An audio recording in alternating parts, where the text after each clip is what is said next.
Welcome to episode 6 of the Dan John podcast. For those of you who are members on the site, I added a little article this week on diet. I'm no diet expert. I have 3 nutritionists I work with, all Matt, Ashley, and of course Mark, and they're all very bright, and they help me in a lot of ways. The most important thing is to declutter what the nutritionists say. Read an article this week about this famous person in Canada. He and his daughter are doing the Carnivore Diet. Well, and they're having all this magnificent progress. Well, they had been vegan for years, and now they're having progress on carnivore. But what got me thinking about that and why I posted this is that the human body seems to love variation, variety. We all do. If you've been doing Olympic lifts for 10 years straight, going to a powerlifting meet is going to completely change your vision of things. If you're a discus thrower, learning the hammer is going to make you a better discus thrower, and I don't know why. So I wrote an article this week. Basically, I just think it's so simple, and I get this from my people. Every diet says cut out crap sugar, stop eating cardboard carbohydrates. That's carbohydrates in a box or in a bag. Get rid of Frankenstein's monsters fats. Those are fats made in a lab. And generally eat vegetables, okay? Of course, now the carnivore diet, that's only meat, salt, and water. That's a little different. I didn't see bourbon on it, so I couldn't do the diet. What was kind of fun about when I started taking all these lists and comparing them and looking at them is that certain foods seem to come off in every single list. Number 1 is water. The next one was salmon.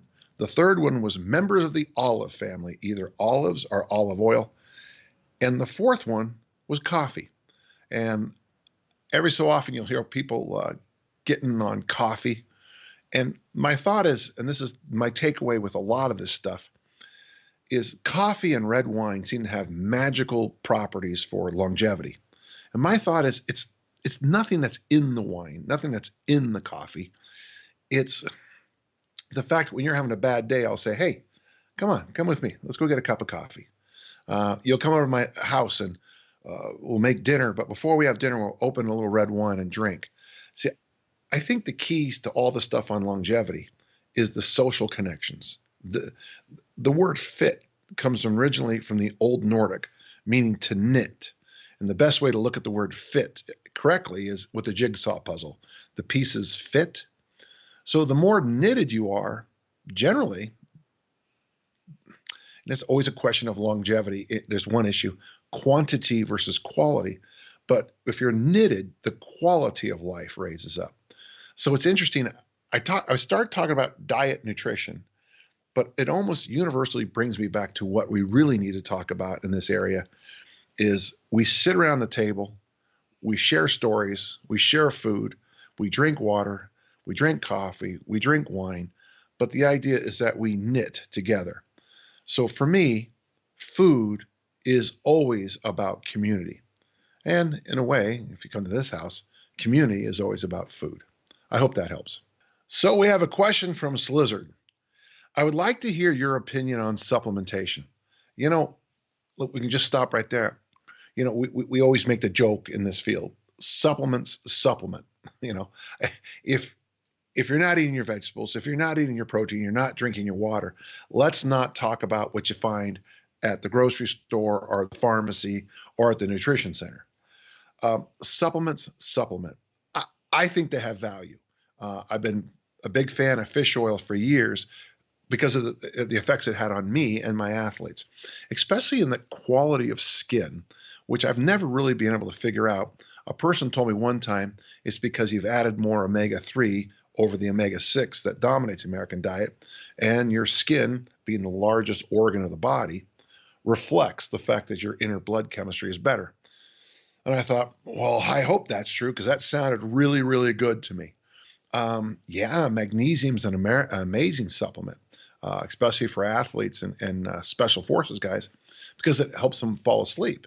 If you've ever had a colonoscopy, you'll know that magnesium can do a lot of interesting things in a 24-hour period to you. So yeah, I do. I do think there's value to it, okay? But at the same time, we always make the joke in my world, If it works immediately, it's illegal. If it works quickly, it's banned. And if it doesn't work at all, you can go buy it at the store. Bit of a joke there. I would say in the areas of health and longevity, I think supplementation is something to look at.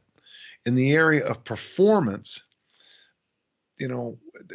performance enhancing drugs, PED, they're banned and they're illegal here in the United States. So keep your focus on the health and longevity aspects of supplementation, and really be careful about the performance enhancing. I've had athletes take massive amounts of this powder and that powder, and all it does is give them massive diarrhea, which is not performance enhancing. So the answer is yes, in the areas of health, perhaps longevity. There is the book Spring Chicken talks about metformin or glucophage, a pre-diabetic drug, helpful for longevity. So, and it comes to about a penny to a nickel a day, depending on where you're from. That's a pretty good thing. For years, they talked about taking low-dose aspirin, but I guess that research now is getting a little bit cloudy, whether it's good or not. Very often in the areas of longevity and health, the supplementation you could take is marginal compared to the smarter things you can do, like, wear a seatbelt and don't smoke. I hope that helps. It's always a tough question, okay? Well, I like the name of this next guy, Juan Daniel. That's a great name.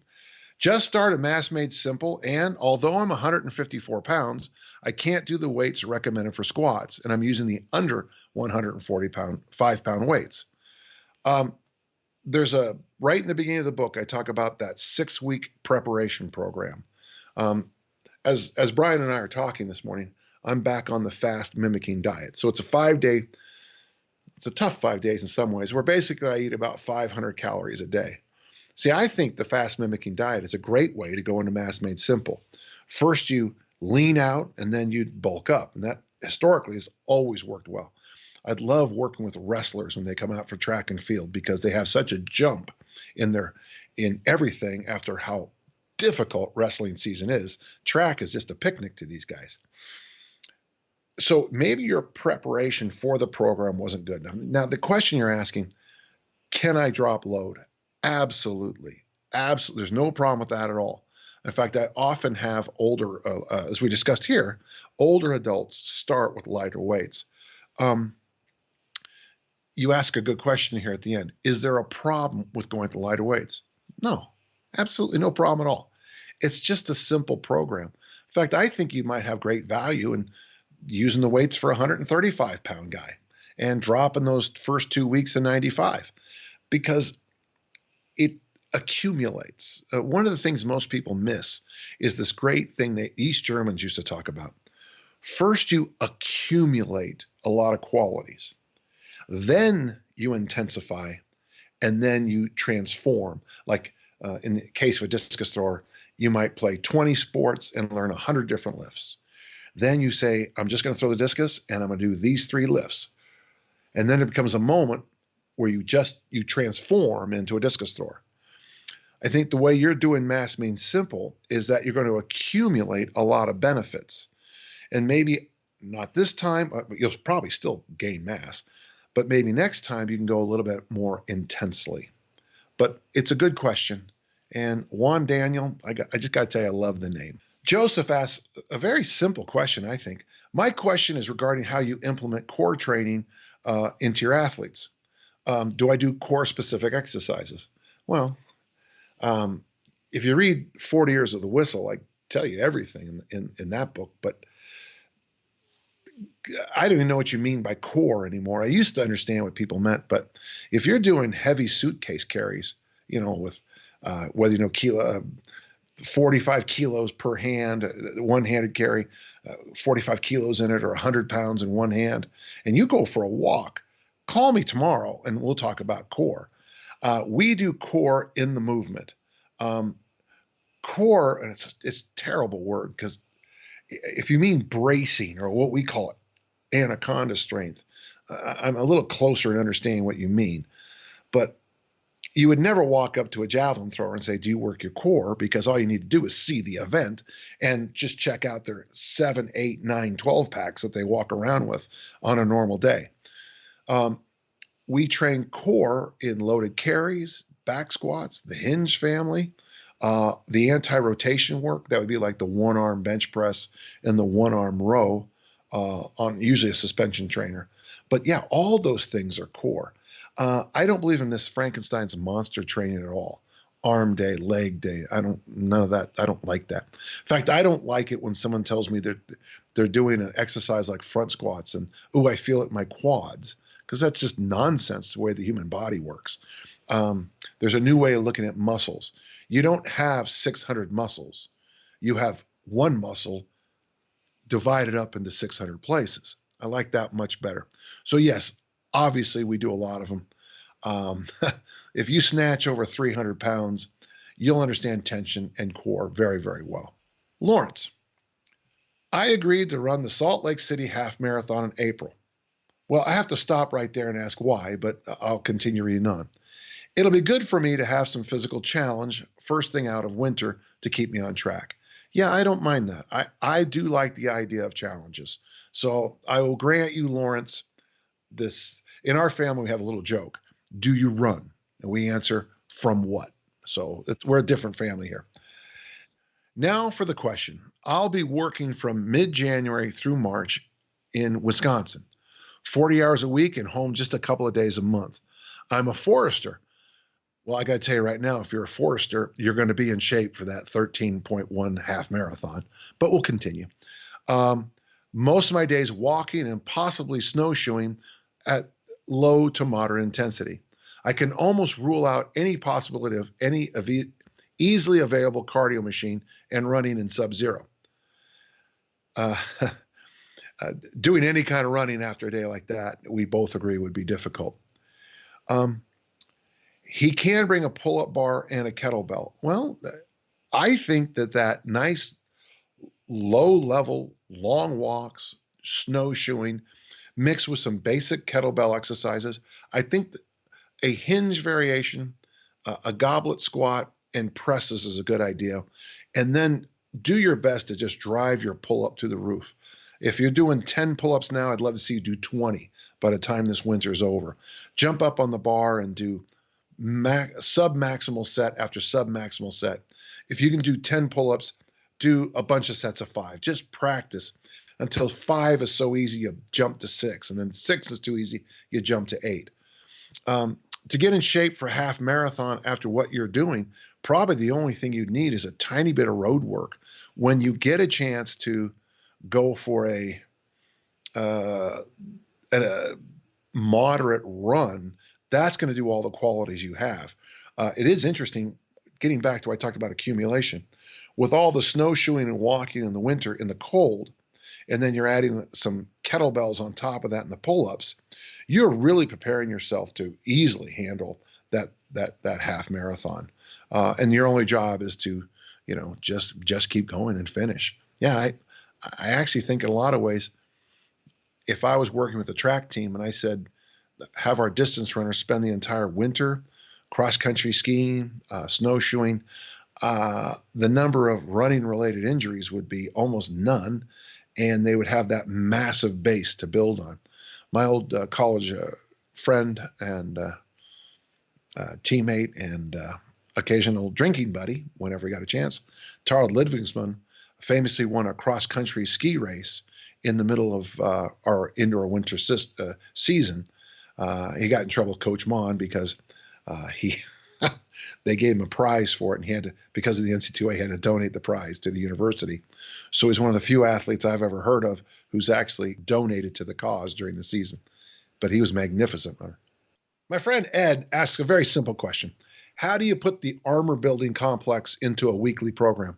Well, that's really easy. I mean, the armor building, for those you don't know, double kettlebells, 2 cleans, 1 press, 3 front squats, put the weights down. 2, 1, 3, put the weights down.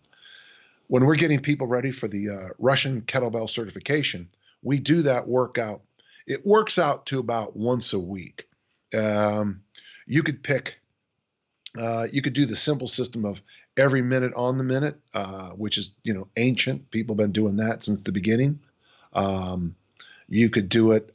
You could do it like 10 rounds one week, jump up to 15 the second week, slide back down to 10, sneak, and just kind of undulate up and down a little bit over a couple months. But I don't think you should do it more than once a week. We pick Tuesdays. It's a hard workout. It's nice to have on Thursday the stretching, mobility, and original strength day. I don't know if you should ever get more than, I put a top end of about, let's just say if you're doing 20 to 25 sets, that's more than you'd ever have to do. Keep it more in that 15, at the top, 15 to 20, and maybe just once, occasionally go as high as 20 rounds. I would just worry if you do too much of it. It's just the beating that it would happen to you. If you're doing 15 rounds of it, that's 75 squats. And no, check that, 45 squats. Not a math major, which is a fair number of squats in a workout, especially with the intensity that the armor building complex puts on top of you. Ed's a good question. Once a week, 5 to 10 rounds for a while, occasionally sneak up to 15, once on a challenge week to go up to 20. And then after that, slide to 5 for a while. Okay, thanks. Good question. And this is from our friend Larry. I got a cousin named Larry. Do you know him? That's my standard joke. Okay, I'm sorry. Hi, Dan. I'm going to be soon to be 38 years old. What a child. And my goal is to improve my strength and conditioning so that I can play with my kids now and 20 years from now. That's actually, I've been there. I know exactly what you're talking about. I can remember when I was in my late 30s and I had these two little blonde-haired blue eyes running up and down the stairs all the time. If I could lose 10 pounds, currently 200, I would not complain. He had a minor back injury, picking up one of his kids, and went through physical therapy. He's feeling better now. He's equipped with some exercises to strengthen my core. I wanted to get back into strength training. I can commit 45 minutes 3 times a week. Well, that's great. I thought something like 15 to 25 sets of presses, weight-assisted pull-ups and squats, 60 to 80 kettlebell swings, and finishing with farmer walk would be simple.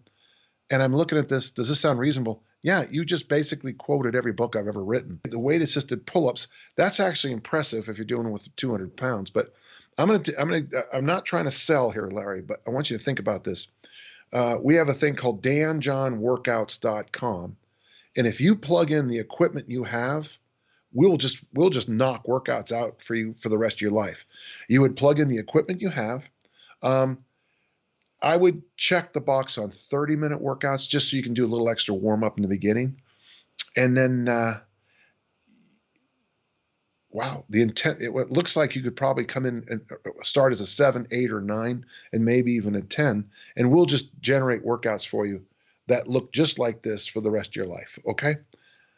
It is funny to read that, Larry, because that's exactly what I would recommend it to you anyway. So good question. It's Padro. Have you ever thought about how far your ideas go and who is using them? He talks then, he's a law student from Brazil. He's done Mass Made Simple, and now he's doing Fat Loss Happens on Monday to help a cousin and an aunt lose weight. It is weird, Pedro, because I was walking up a flight of stairs one time in Edinburgh, and I heard, Dan John? And this person who reads my work came over. We shook hands. Another time I'm in the water at Galway, and the guy walks over and goes, I'm sorry to bother you. Are you Dan John?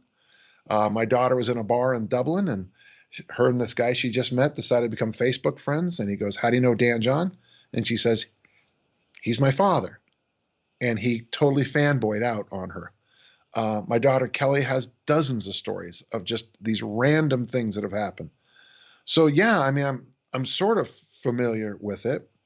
I've had people take their picture with me and their hand was shaking so much because they were with me that these aren't look how cool I am stories, but it is an idea that I do understand my reach. My books are translated into Chinese, Korean, Hungarian, German. We're working on a Spanish thing. Um, yeah, but at the same time, I really hope I stay true to who I am, my own little compass here. I hope I don't sell out on all you guys. That's a big one for me. Uh, Charles Staley, when I first met him back in 2003, I said, "What's the secret of being successful in this business?" Because I was I was an administrator at the time, basically a school administrator. And he says, he told me famously, "Don't believe your own bullshit." And I just sat down and I said, "Okay." So when people ask me for all my honors and all how wonderful I am stuff, I always ease on back a little bit. And, I try to be very honest about my successes, my athlete successes, who I work with. I don't tell, I don't tell the audiences most of who I do my work with because I don't think it's appropriate to talk about some of the people I work with. Even though there is no I don't, well, in one case I do, but usually I don't sign a contract or anything. So yeah, I do understand it, but at the same time, I'm really trying hard to stay true to who I am. Okay. And he has a follow-up question. Another question, what thoughts about translating your books? My books are translated. Um, it's interesting because you say you're from Brazil.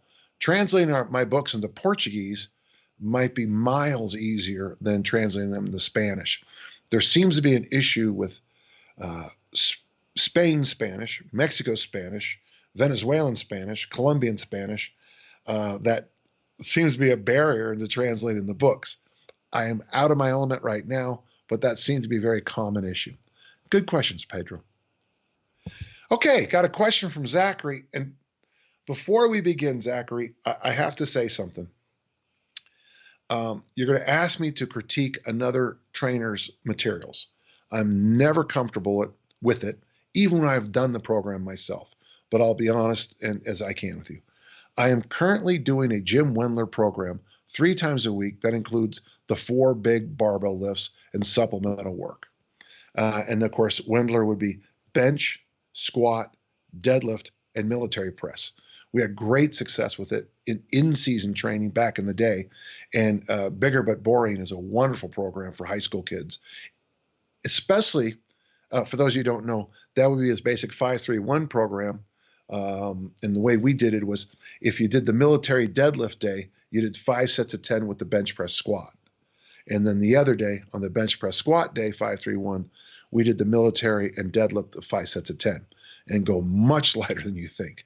The back squat is currently irritating my back, and I'd like to take a break from it for a while. In the meantime, I'd like to do the kettlebell front squat as a substitute. Well, it's fine with me. I mean, to me, that's a logical thing. One thing you'll notice when you do the double kettlebell front squat is that your anaconda strength, your internal pressure really builds up, which is literally back bracing work. And so you might protect your back. Now, this would be something Stu McGill's told me. I'm no expert here. I'm just quoting smarter people than me. But the double kettlebell is like doing the Zercher squat where you have the weights inside your elbows. So yeah, you might find that exercise makes you brace harder here, which will do a lot more protection for your back. And the other thing you might want to think about, when I did 5-3-1, I did front squats because I had no interest in when I drive my back squat up, my belly gets huge. So I'd much rather front squat. And boy, I tell you another one. I mean, double kettlebell front squat. Heck, even the overhead squat might be a fun thing to play around with. I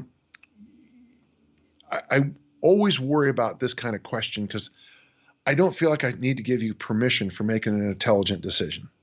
But I also understand how difficult it is, when you're out there, because I've been there myself, where you're getting hit with all this information. If you don't make, progress on this program, you're just a pansy and you're not tough enough.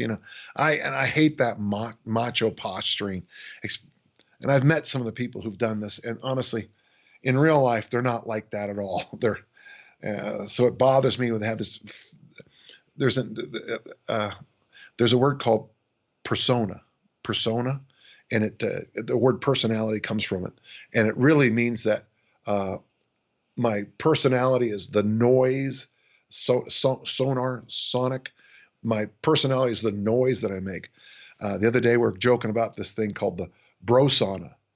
That's the whole, hey, man, you ain't tough enough, man. You come to my gym. I'll show you what skull crushers are like. Bro, hey, it's all you, man. You just got to be tougher. If you're not bleeding on the bar, you're a pansy.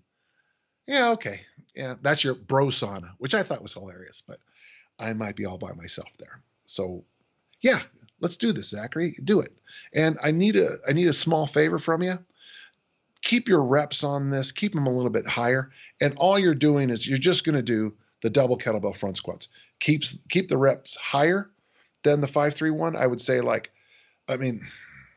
probably 8 to 10s, and just live at that. Do a couple sets of 8 to 10 and just see how that back responds, okay?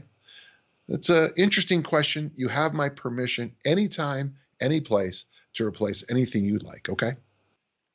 I use this big picture approach that I first picked up from the East Germans. Of course, that's a long time ago. Just saying East Germans, that sets us back into the 80s. Actually, in my case, I think I learned about this in the 70s.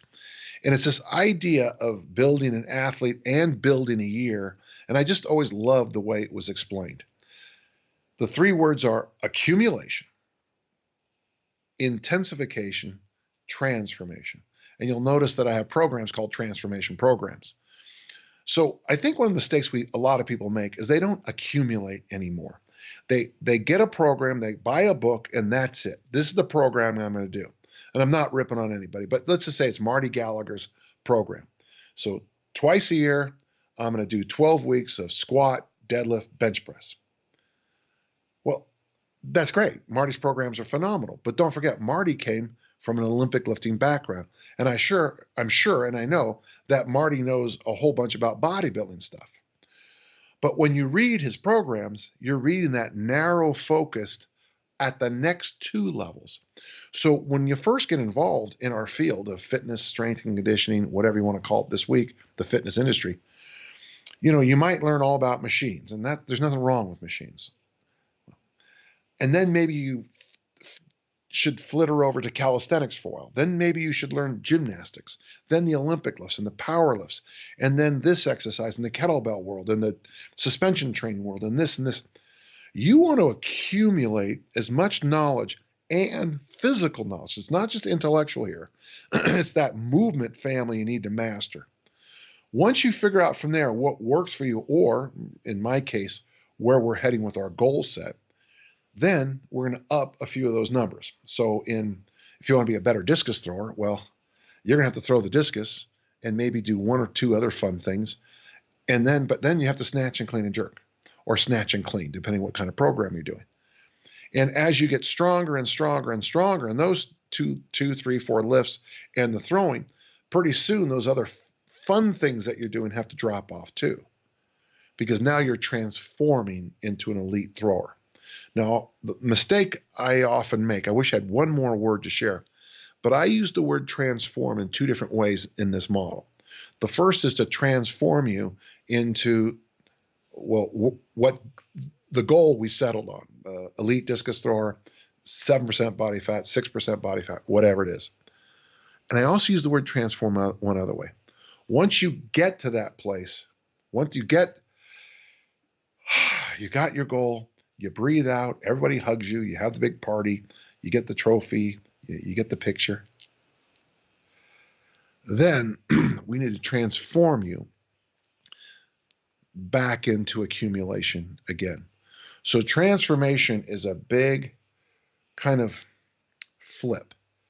We're getting more and more and more and more specific, and then this turn happens and we slide back down to accumulation again.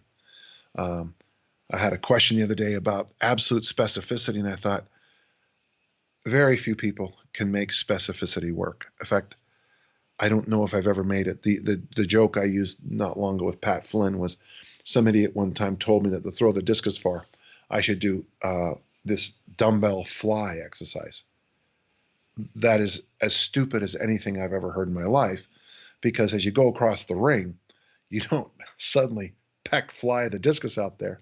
It's like a rubber band. It's a stretch reflex. It's like a bow and arrow. All your chest does is snap like that. You don't throw it. You don't throw it. You become this massive rubber band that snaps the implement in the sector. This person thought there was sports specificity, and they picked the worst example you could possibly think of. I get this all the time. I do a one-legged sport, so I just do one-legged lifts. Well, maybe on the other, I mean, if you're a long jumper going off your left leg, long term, you probably want to balance that right leg off. But asymmetry is part of the price you pay for elite performance. You're not going to be, I've been around a lot of elite athletes and a lot of, high-end military and collision occupation people. Normal is the farthest thing they are. Okay, normal's over there somewhere. This is where we are. So one of the things I'd like you to think about as you move through your fitness knowledge, I think it's really important you read up on all kinds of different opposing nutritional points of view. The carnivore diet versus vegan. I think you'll learn much from both. There's a book that says you should work for 2 hours, sleep for 1. And of course, most of us think you should just get a good night's sleep, 8 or 9 hours. I think it really helps to have those conflicting concepts in your head. You should learn power lifts. You should learn Olympic lifts. You should learn hardstyle kettlebell, but you should learn the sport of kettlebells too. Different techniques there, because you want to accumulate as much knowledge, mental, physical, and every other you can think of, and slowly intensify it by the things that work for you.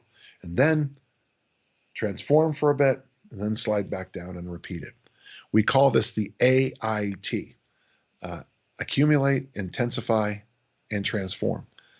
When my brothers were young, getting ready to go off to Vietnam, we had AIT. It was called Advanced Infantry Training. Not the same thing. I hope that helps. Thanks so much. Now listen, folks, if you have questions, we'd really prefer that you send them to podcasts@danjohnworkouts.com. It'll just keep everything in one place. It's much easier for us to answer those questions when we get them, because then they're all in one pile and it's easy to get to. With Instagram, YouTube, Facebook, the Daniel John site on Facebook, the Dan John Strength Book site on Facebook, the messages that come in, the DMs on the emails and the phone calls. That's 10 different ways that I get questions. I tell you, if you want questions answered here, the easiest way is just email us at podcasts@danjohnworkouts.com. Well, I'm looking forward to next week already. I really enjoy answering these questions. I'm always here for you. Please enjoy the site. It's blowing up, and more stuff is coming up almost every day. I'm here to help. I'm Dan John. Thank you so much.